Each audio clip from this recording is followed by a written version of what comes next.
I decided that was what I wanted to do. That was what I was going to do. Since there was no wrestling in that area, no wrestling offices or anything like that, and since there were not really a whole lot of wrestling schools around at that time, Right. I got all the magazines and I found out where all the promotions were in what particular towns. Okay. Then I go to the library. I'd get a phone book. I'd go down the thing for Charlotte, North Carolina. I'd find Jim Crockett Promotions. Okay. I'd make a long distance call. I'd call the office, and I spent 2 years doing that. My father was going to kill me because I was going to kill him. Calling everybody.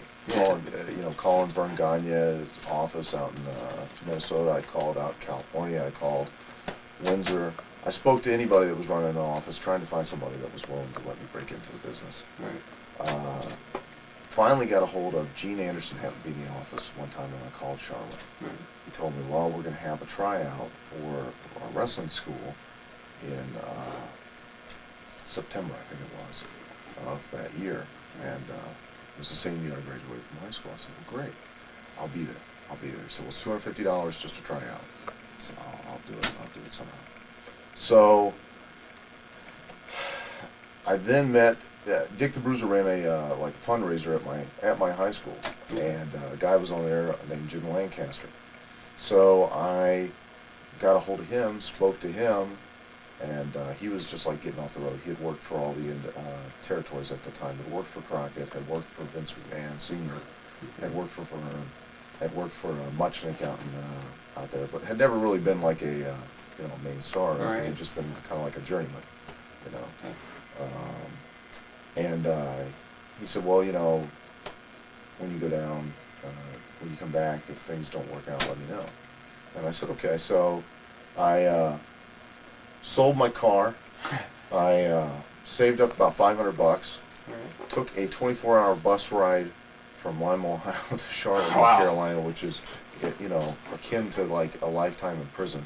Got down there, walked 5 miles from the bus station to the arena because they were having it at the Charlotte Coliseum. Got done another day early. Right. Ran out of money like the first day for food because of the hotel and all that. Right. And went the next day. Showed up, and Gene Anderson was the only guy there. Okay. I signed my release, and they had a blank spot there for who to put the name on there, so I signed Gene Anderson's name. Yeah. So there were about 25 other guys there with me. So we go out, and Ole shows up with like 5 or 6 guys that they're already training. Right. Pretty decent-sized guys. And said, well, we're going to get started. So we go out to the back parking lot. And the back parking lot of the Charlotte Coliseum kind of goes across, kind of up a little bit more, then down, and then down. And so you run up a hill, Okay. basically. So we had to run around that parking lot for 5 miles. Oh. And then we came in, we did 500 free squats, all of us plus the trainees that he had at that time. We went into the Coliseum, and any Coliseum, you know how the stairs run between the seats. Yeah. You went in, you ran all the stairs. Up, then down, over. Up, then down, over. Were guys dropping? Sure. Yeah. Yeah. In fact, there were a couple guys fall. I a couple times stumbled, went down the steps, and then get back up, and then you just kept going. Yeah. Then we came down, and you think, well, that's it.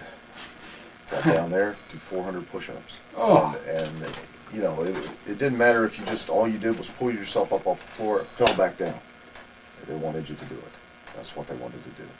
So we did that. If it was not your turn to go in the ring, then they put somebody on your back and you ran back and forth with the guy. Then if it still wasn't your turn, you did jumping jacks. Well, by the time you got to the ring, you were so blown up and your muscles were so fatigued that you just barely could stand. Right. So I get in the ring, and he goes, have you ever, Ole's there, and he goes, have you ever wrestled before? Well, I never wrestled a day in my life, I'd done jiu-jitsu training and stuff, but that's not amateur wrestling. I said, yeah. He goes, well, who? And I said, high school. Big deal, right? I'm such a mark that I think, well, this is really going to get me over. So he goes, and I said, oh, by the way, I said, Jim Painter said hi. Thinking, hey, but that's his real name. Well, he doesn't know him by his real name. He knows him by Jim Lancaster. He goes, oh, Okay, whatever. Get down in position. So he puts me down on all fours in the amateur position. Brings a guy that's about like Lance Storm's size. Okay. Puts him, and they're teaching him to grapevine the leg and pancake you out and rear chin lock you.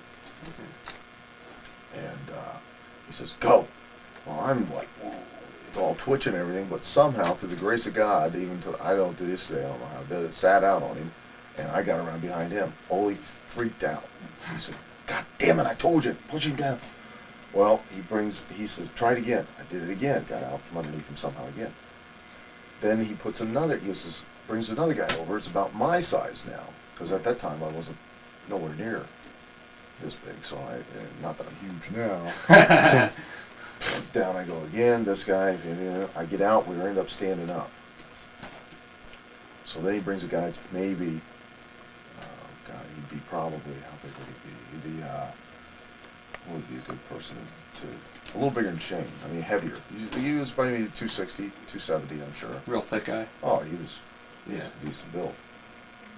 Down I went, he's on top of me, puts me in the rear chin lock, and I'm doing everything I can to get out. I'm up on all fours. Ole pulls him off, yells at him, and says, do it again. I'm thinking, God, well, is this necessary? Boom, down I go again, puts me in the rear chin lock. Ole's in my face going, do you give up? This is your last chance, you give up? Well, I'd have probably gave up, but my jaw was clenched tight, and I couldn't say anything. He thought I wasn't giving up. Yeah. So he tells the guy, get off. So then Gene rolls in the ring. And Ole had been stretching all the guys before that. I mean, stretching him. He broke one guy's jaw. Really? Put him in the rear chin lock and just kept squeezing, going, you give up, you give up. The guy had passed out, and he busted his lip, and it broke his jaw. Ooh. And just kept screaming, do you give up? Shaking him. The kid's like, Gene's like, Ole, the kid's knocked out. So I'm thinking, oh, God, what's going to happen? Boom, down I go again. All fours. Gene's on top of me. Ole goes, go! And Gene starts digging in my mouth with his fingers and trying to pull my eye and grabs my hair. And I'm going, what the hell is this guy doing? I'm just trying to get out. And he's like doing this. And all of a sudden he reaches down, grabs my crotch, and my nuts went, and moved over. And I thought, this guy's trying to grab my balls. Yeah. So I went, and I grabbed his nuts, and he's screaming, and we're rolling all over the mat. And I'm trying to get out from underneath. I just want to get away from him. Here's this guy I see on TV, and I'm just thinking, geez, just let me up. I got a hold of him by the nuts, and he's trying to grab me, and he's biting me, and he's doing everything. He's cross-facing me, he broke my nose. It's like survival. Oh, it was fight to the finish. Yeah. Finally, I still have his nuts. He rolls me over, puts his thumb to mine, and says, you want to lose your fucking eye, kid? You want to lose your eye? Oh, he says, that's enough, that's enough. He kicks me in the ass, tells me to get out. And so I walk back, clean myself up. I walk back out to the ring, and I said, thank you very much, sir. I hope to see you sometime down the road. He goes, I doubt it, kid. Really? Yeah. And I said, what time's the show tonight? I came back. I had about $15 left. I watched the show that night. And then, went to the hotel room the next day, got up, had bite mark all over my back that I didn't know I had. I could hardly move. I was so like this. It took the 5-mile walk back to the old bus station, which was sheer hell. Yeah. And got on the bus, just sitting there like this, and rode home, and could hardly walk up the stairs for the next 3 days to go take a piss. So then I came back, got a hold of Lancaster, told him what happened. He kind of laughed. And he said, well, while you were, since then, a couple other guys contacted me, want me to train too, so I guess I'll train you, but I don't have a ring, I don't have a building. I said, don't worry, I'll take care of it.